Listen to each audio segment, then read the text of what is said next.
E se eu te dissesse que os jogos digitais, tão frequentemente vistos apenas como entretenimento ou até mesmo como vilão da atenção dos jovens, pode ser uma das ferramentas mais poderosas de aprendizagem no nosso tempo, com muitos jogos podendo até mesmo ser usados nas escolas como ferramenta oficial de ensino, e outros podem até mesmo treinar habilidades cognitivas, desenvolver a coordenação motora e até a inteligência emocional. Alguns estudos mostram que existem fases da vida em que a capacidade de aprender com jogos é ainda maior.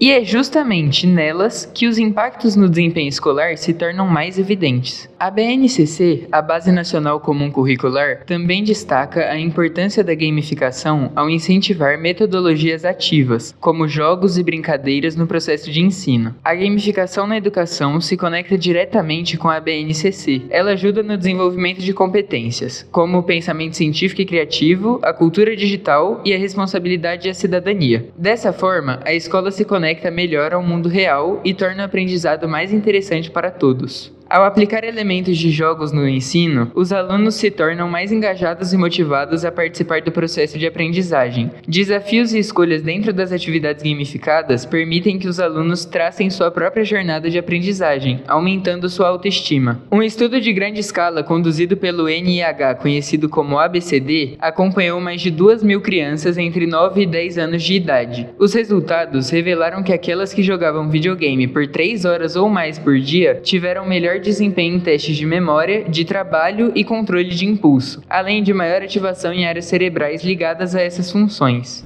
Isso acontece porque nessa fase da vida, as crianças têm uma grande capacidade de adaptação neural que basicamente funciona quando se é exposto repetidamente a um mesmo estímulo. A atividade dos neurônios responsáveis tende a diminuir. É como se o cérebro fosse se acostumando e começasse a dar menos atenção, fazendo com que o sistema nervoso economizasse energia focando em mudanças relevantes do ambiente, em vez de estímulos constantes, e permite que novos estímulos se destaquem mais. Está relacionado a como o cérebro se adapta a experiências repetidas, ajudando na memorização ou, em alguns casos, na perca de sensibilidade a estímulos repetitivos. Para você entender de vez o quão absurda é a capacidade de aprendizagem de uma criança, trouxemos um caso bem interessante, o caso de Destin Sandlin. Destin é um engenheiro que fez um experimento usando ele mesmo e seu filho de 8 anos. O experimento consistia em ambos aprenderem a usar uma bicicleta modificada por Destin. Nessa bicicleta, ele inverteu o eixo do guidão da bicicleta. Nela, quando você vira o guidão para a direita, a roda dianteira vai para a esquerda, e vice-versa. As regras eram: ambos treinaram todos os dias durante 5 minutos e só iam terminar quando ambos pudessem pilotá-la tranquilamente. O filho de Destin precisou de 2 semanas para aprender, enquanto que Destin precisou de incríveis 8 meses. Isso acontece porque nessa fase as crianças estão aprendendo e desenvolvendo o jeito de pensar. O cérebro delas está sempre sendo desafiado a resolver problemas, criar ideias novas e usar o que aprendem em diferentes situações. É justamente isso que os jogos digitais fazem. Cada fase que a criança passa, cada plano que ela cria e cada desafio que supera faz com que ela use várias partes do cérebro, como a memória, a atenção, o raciocínio e até o trabalho em grupo quando joga com outras pessoas. Então, o que parece só diversão é na verdade uma forma de aprender de maneira prática e divertida, onde o cérebro está sempre em movimento e aprendendo mais. Uma pesquisa realizada com cerca de 60.000 alunos brasileiros, 99,5% dos professores perceberam um aumento significativo do interesse e engajamento dos estudantes desde a implementação dos jogos na escola. Olá, estamos aqui com a professora de História Fernanda Fabiana e vamos entrevistar ela para o nosso TCC, o documentário sobre a gamificação da educação. Olá, Fernanda, tudo bem? Como você está? Oi, Guilherme, tudo bem? Eu tô bem, e você? Bem também. A primeira pergunta é: como você usa os jogos nas suas aulas? Eu uso os jogos como estratégia para chamar a atenção dos alunos. Então, geralmente eu uso os jogos para fazer uma revisão ou para algum assunto que eu percebo que eles não aprenderam como deveriam, né? Que a aprendizagem está abaixo do esperado.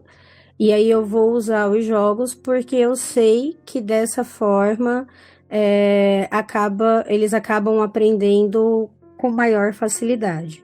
Com esses objetivos, eu uso os jogos de formas diferentes. Então, às vezes são jogos digitais, como por exemplo o Kahoot, Às vezes é só um quiz na sala de aula mesmo, que eu vou fazendo as perguntas e eles têm que responder. E aí, quando é um quiz assim, o que entra na parte da gamificação é que eu divido as salas em grupos e gera meio que uma competição, que aluno gosta de competição e aí eles acabam se envolvendo de uma forma melhor. Entendi, muito legal. A segunda pergunta é: você percebeu alguma diferença no interesse e na participação dos alunos quando utiliza jogos? Ah, isso muito. É muito diferente uma aula expositiva, que eu vou explicar o conteúdo ou só passar uma atividade, por exemplo, do livro do aluno, para uma aula que eu faço o uso da gamificação, mesmo que seja só aquele quiz dentro da sala de aula. Mas quando eu utilizo, por exemplo, o Kahoot, o engajamento deles, o envolvimento deles com a atividade é muito maior. E, consequentemente, a aprendizagem deles também é muito maior. Porque eles se interessam mais. Então, como é uma atividade diferente, né? Eles acabam se envolvendo muito mais, prestando mais atenção, demonstrando maior disposição até para realizar a atividade, para, né, responder as questões. E tem uma outra coisa também que acaba influenciando, é que a aula fica mais leve, né? Como é uma coisa que os alunos gostam de fazer, é um jogo, eles gostam de participar.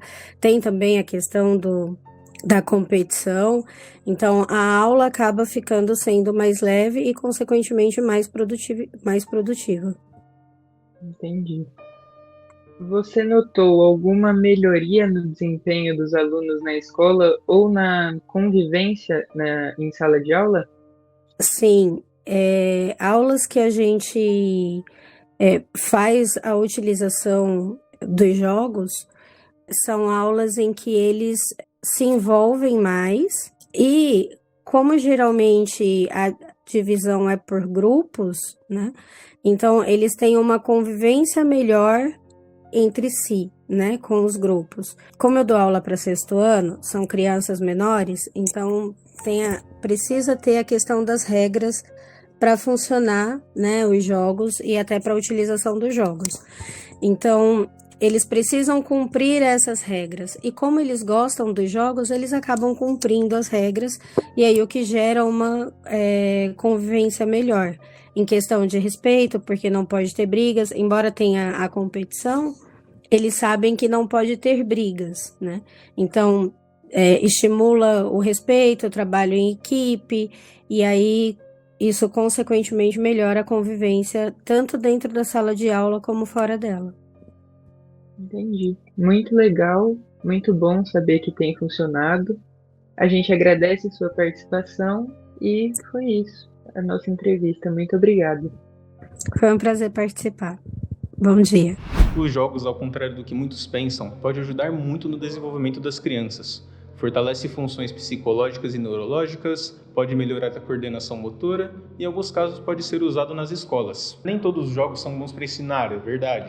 Mas como podemos saber quais são? Bom, para isso precisamos conhecer um mecanismo do cérebro usado pelos jogos para prender a atenção do jogador. O nome do sistema é Sistema de Recompensa do Cérebro, mas vamos chamá-lo de SRC para facilitar, certo? Para começar, para que serve o SRC? Originalmente, ele foi uma saída que o corpo encontrou para nos ajudar a repetir comportamentos que nos mantêm vivos. Dormir, comer, coisas básicas. Porém, hoje em dia, com diversos tipos de estímulos diferentes, o SRC acaba ficando bagunçado e confuso. Ele pensa que assistir TikTok é essencial para nossa sobrevivência, quando apenas nos vicia. Mas redes sociais não são o assunto da vez. Então, no que mais o SRC está presente? Nos jogos, é claro. Ele serve para prender a atenção do jogador, usando várias estratégias, efeitos visuais, sonoros, recompensa nos próprios jogos, e conquistas são algumas das várias estratégias usadas. E por fim chegamos nele, o mais famoso e principal elemento do SRC, a dopamina. Diferente do que muitos pensam, ela não é exatamente um hormônio, muito menos hormônio do prazer. mas sim um neurotransmissor, responsável pela motivação e antecipação da recompensa. Em outras palavras, é ela que faz você sentir vontade de abrir o jogo de novo, quando você vê que está perto de ganhar alguma conquista, passar de fase ou desbloquear algum item raro. A dopamina é como se fosse uma moeda de troca que o cérebro usa para dizer: olha, isso que você está fazendo parece importante, continue. É por isso que em jogos ela é usada em abundância. Mas aqui temos que acender um alerta. Quando o cérebro recebe dopamina de forma muito intensa e rápida, ele começa a bagunçar a noção de prioridade. Isso é o que chamamos de vício, quando o corpo e a mente passam a buscar aquela recompensa química a qualquer custo, mesmo que não seja algo saudável ou necessário.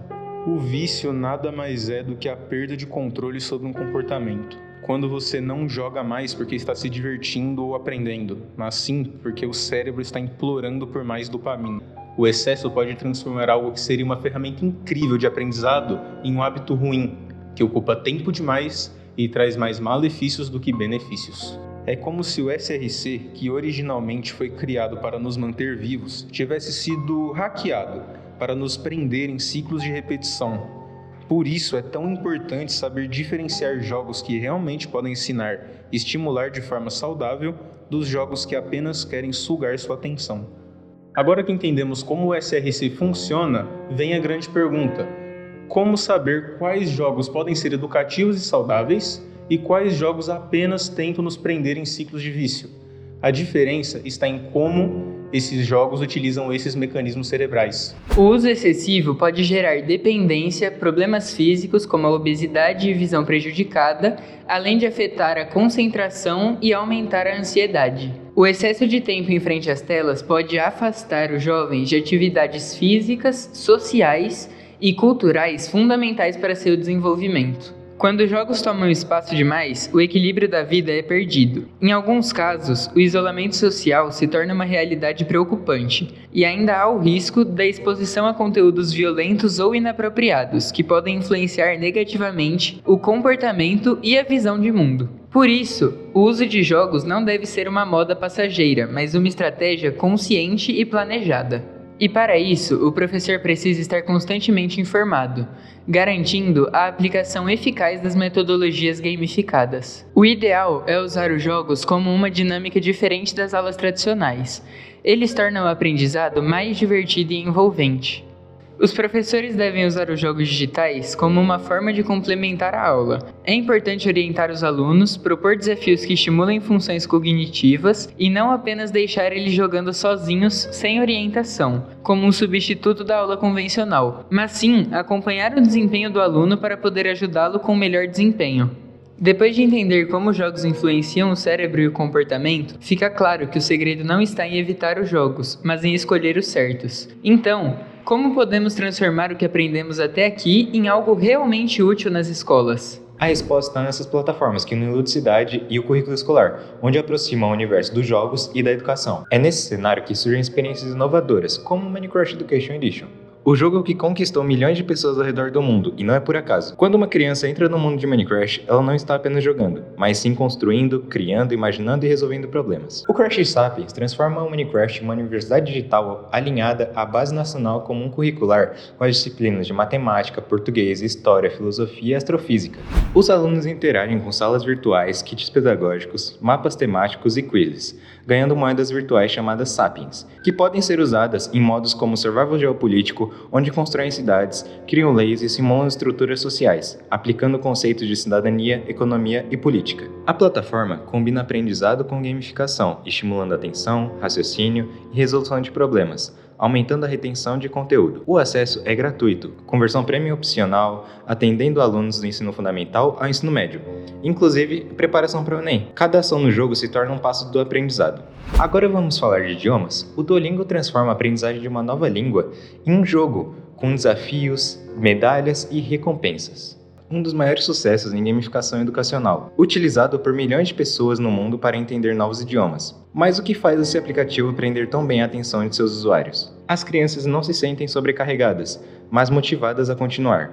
Cada lição é como uma pequena missão que vai ficando mais difícil, mas também mais interessante. E o melhor é que elas nem percebem o quanto estão aprendendo. Em vez de uma abordagem rígida, o Duolingo permite que as crianças pratiquem o vocabulário e a gramática de maneira interativa e divertida. Isso faz com que o aprendizado de um novo idioma se torne algo natural e sem aquela pressão de preciso decorar tudo agora. Além disso, o Duolingo utiliza lembretes estratégicos, desafios curtos e correção imediata. Tudo isso estimula a liberação de dopamina, mantendo os usuários motivados a avançar sempre mais. Já na matemática, que para muitas crianças pode ser um desafio, o Matific conseguiu transformar isso. Com jogos e atividades que misturam raciocínio lógico com diversão, as crianças podem explorar conceitos matemáticos de forma interativa, sem aquele medo que muitas vezes vem com fórmulas e exercícios tradicionais. Cada desafio do Matific ajuda a criança a entender melhor o que está aprendendo e, ao mesmo tempo, a se sentir mais confiante em sua capacidade de resolver problemas. Mas por que usar o Matific? Primeiro, pelo engajamento. Os alunos aprendem brincando, recebem medalhas e se sentem motivados a continuar. O formato de jogo ajuda a reduzir a ansiedade, já que tira o medo de errar e transforma cada desafio em uma oportunidade de aprender. O aprendizado é real. As atividades são práticas, úteis e se adaptam ao ritmo de cada estudante. E os professores não ficam de fora. Eles têm controle total sobre o conteúdo, acesso a relatórios detalhados e ferramentas para oferecer reforço direcionado sempre que necessário. Mas não são apenas os jogos educativos que podem ensinar. Alguns jogos que não foram feitos para isso, como é o caso do FIFA, o Block Blast e o Call of Duty, eles ajudam pois treinam coisas básicas das pessoas, como idiomas, reflexo, comunicação e noção de espaço. Jogos de lógica e puzzle, como por exemplo o jogo Tunic, que possui uma linguagem própria no manual do jogo, estimulam o jogador a interpretar linguagens não verbais para resolver os puzzles do jogo, fazendo assim o jogador precisar pensar e interpretar a linguagem do jogo. E para nos ajudar a entender, fizemos algumas perguntas para uma terapeuta. Em que momento o uso saudável se transforma em vício? O uso de qualquer coisa se transforma em vício quando isso toma tempo demais da vida do sujeito do que deveria, fazendo com que ele deixe de lado suas obrigações ou convívio com outras pessoas. Com as tecnologias não é diferente, a partir do momento em que o sujeito gasta a maior parte do seu tempo voltando para isso, deixando de distribuir sua energia e atenção para as demais áreas da sua vida. Quais os sinais os pais e professores devem observar para identificar quando o jogo está se tornando um problema? A resposta dela foi: os pais podem observar se seu filho está se isolando, passando muito tempo sozinho no quarto, até ficando tarde da noite acordado, se ele está mostrando sinais de irritação e se evita o contato com a família. Na escola, o professor pode observar se o aluno anda desatento durante as aulas, se demonstra sonolência, se evita interagir com os colegas durante as aulas e se o rendimento da escola teve alguma alteração. Qual a sua opinião sobre a gamificação da educação? Eu acredito que a gamificação pode ser utilizada como uma ferramenta a favor do ensino, como algo que pode tornar o ensino mais dinâmico e interativo, despertando o interesse dos estudantes e possibilitando uma infinidade de maneiras para explorar o conteúdo a ser aprendido. Porém, acredito que para que isso aconteça, é necessário um investimento na formação dos professores e dos próprios alunos no uso de novas tecnologias. Um bom jogo educativo não precisa abrir mão de efeitos visuais, trilha sonora marcante ou até mesmo recompensas. Na verdade, eles estão presentes sim, mas de forma equilibrada e com um propósito além do simples vício. Um ótimo exemplo é o Celeste, um jogo independente que à primeira vista parece apenas um desafio de plataforma. Porém, a cada fase o jogador aprende sobre persistência, controle emocional e superação de obstáculos, não apenas dentro do jogo, mas também como metáfora para a vida real. Celeste utiliza a dopamina não como uma isca infinita, mas como uma recompensa saudável para mostrar que errar faz parte do processo de aprender. A cada tentativa você fica melhor, entende o padrão, aprimora sua coordenação motora e fortalece sua paciência. O jogo, de forma sutil, ensina que cair e levantar faz parte da jornada. Isso é um exemplo de como os jogos podem ser transformadores e educativos. Além disso tudo, a história do jogo nos ensina a não abandonar nossas partes ruins, nos ensina a lidar com elas, pois elas fazem parte de nós. Já do outro lado, temos os jogos que só querem a sua atenção, sem se importar com o que você aprende ou sente de verdade. Um estilo que representa bem isso são os simuladores do Roblox. Esses jogos são praticamente cópias um dos outros. Você clica na tela, fica mais forte, compra o item, fica mais forte de novo e assim sucessivamente. Cada clique é acompanhado de um efeito sonoro chamativo, cores vibrantes piscando na tela, recompensas diárias para garantir que você volte no dia seguinte. Tudo calculado para ativar o SRC repetidamente. É um ciclo de vício disfarçado de diversão. Você não está desenvolvendo novas habilidades, nem aprendendo algo significativo. apenas alimentando um sistema que foi desenhado para sugar sua atenção pelo maior tempo possível. Em resumo, a linha que separa um jogo saudável de um jogo perigoso está em como ele lida com os hormônios e recompensas. Se usa para motivar e ensinar, como no caso de Celeste, ele é um aliado poderoso, mas se usa apenas para viciar, sugar tempo e atenção, como nos simuladores do Roblox, então ele se torna um risco, especialmente para crianças em fase de desenvolvimento. No fim das contas, os jogos digitais não são heróis nem vilões. Eles são uma ferramenta, e como toda ferramenta, o valor está em como a usamos. Quando jogamos com propósito, aprendemos. Quando criamos com curiosidade, crescemos. O importante não é o jogo em si, mas sim o que fazemos com ele. Que cada partida seja também uma lição e que a gente nunca pare de aprender.